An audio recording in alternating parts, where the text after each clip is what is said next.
Bonjour à tous, aujourd'hui on se retrouve pour parler des nouveaux personnages de la nouvelle mise à jour, à savoir Kaiser XSR+, et Alpine. Bon, on commence sans plus tarder avec Kaiser XSR+, et si vous avez une bonne mémoire, vous devez vous rappeler que lorsque vous voyez le sigle XSR+, c'est du skip direct, faut pas se poser de questions, et c'est très simple, Kaiser c'est la même chose, elle ne fait pas du tout exception. Le personnage de base, c'est déjà plus la légende qu'elle fut autrefois.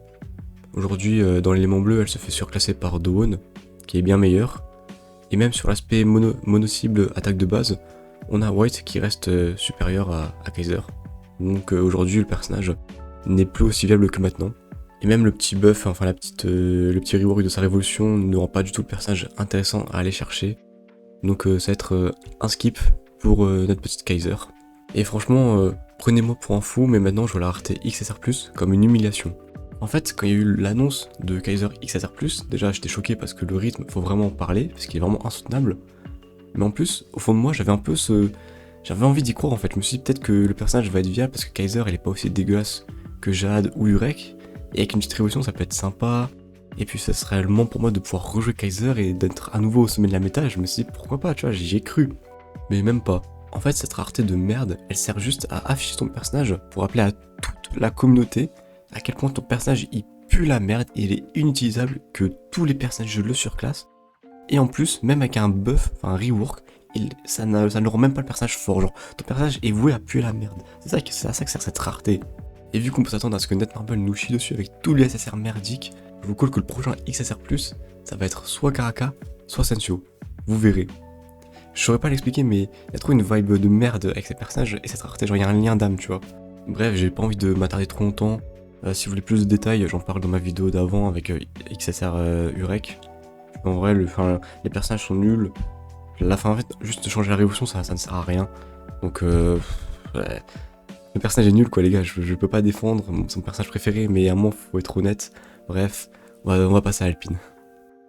Bon, déjà, bonne nouvelle, le personnage n'est pas un copier-coller et en plus, elle est plutôt forte. Mais avant d'aller plus loin, on va analyser son kit. Son passif va, au début du combat, dissimuler Alpine avec l'allié qui a l'attaque la plus élevée pendant 3 secondes. Puis elle va se dissimuler, elle, et l'allié avec le pourcentage de PV le plus faible pendant 2 secondes, et ce, toutes les 8 secondes, et chaque 8 secondes si vous préférez. Et enfin, chaque fois qu'elle invoquera son renard, donc avec son ulti, elle va gagner un buff de 50% en PV et en défense. Ensuite, sa spé1 va créer un link entre l'allié avec le moins de vie et l'ennemi avec le plus de vie.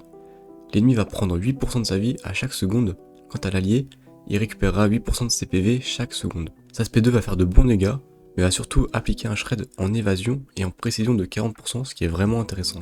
Et enfin, son ulti va invoquer son renard, qui va prendre l'aggro des ennemis, et donc pendant ce temps, les autres personnages pourront taper tranquillement, et lorsque le renard va mourir, il va faire 1200% de son attaque, enfin de l'attaque d'Alpine, en dégâts, comme une mini-explosion. Et enfin, faut noter que Alpine, lorsqu'elle est en ulti, et le renard, sont immunisés aux effets de statut. Donc pour résumer vite fait toutes ses compétences, son passif et son ulti vont lui offrir une survivabilité confortable tout en maintenant les alliés en vie. Elle va aussi faire de bons dégâts, mais surtout ce qui est bien avec elle c'est son shred en défense et en évasion, ainsi que son link qui vont vraiment emmerder des adversaires et qui peut même sauver des games parfois. Et si on regarde l'état de l'élément bleu, au niveau des supports, on peut clairement dire qu'elle a largement sa place. L'élément bleu au niveau des supports c'est vraiment royal de base, et c'est même l'élément le plus polyvalent en termes de support, enfin on avait vraiment des choix un peu pour tout. On a Garam, on a Okney, on a Blanc et Leroro, mais enlever un de ces personnages pour mettre Alpine à la place dans son équipe c'est vraiment pas une erreur, et surtout investissement égal voire supérieur, Alpine sera tout le temps meilleur. Mais pense c'est déjà des supports bleus bien montés, et qu'en plus l'équipe tourne bien, par exemple moi j'ai Leroro max, j'ai Okney max full revo, j'ai même ma gamme qui est presque max spell. On n'est pas obligé d'aller chercher Alpine non plus, parce que oui, l'ajouter c'est intéressant, elle a de bons outils mais tout dépend du profil de joueur, si t'es free to play ou spender, faut vraiment réfléchir. Parce qu'Alpine elle est viable même en low invest, c'est vrai, mais c'est quand même un peu dommage de bench un support qui va être full invest, juste pour caler le nouveau personnage un peu hype, avec seulement 2-3 doublons. À investissement égal, certes elle sera meilleure, mais faut pas se voiler la face non plus, dans l'absolu elle révolutionne pas non plus le jeu. Surtout que lundi il y a qui, il y a le cousin, il y a Tromere qui arrive. Tromere c'est le meilleur support du jeu, et c'est même le meilleur personnage du jeu actuellement. Mais Tromere lui c'est une valeur sûre, c'est là que vos ressources devraient aller. Et dans à peine un mois, on aura le prochain personnage EX qui va sortir.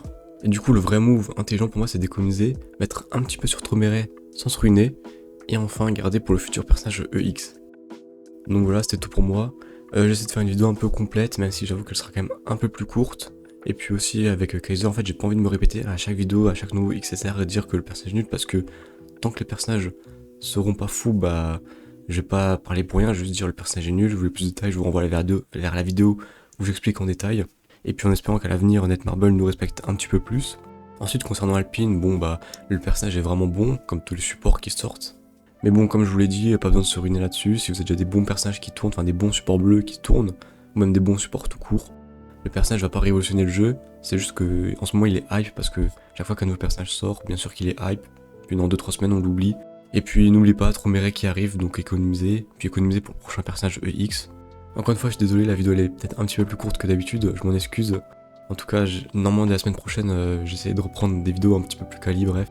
Je vous embête pas plus longtemps, et sur ce je vous souhaite une très bonne ascension.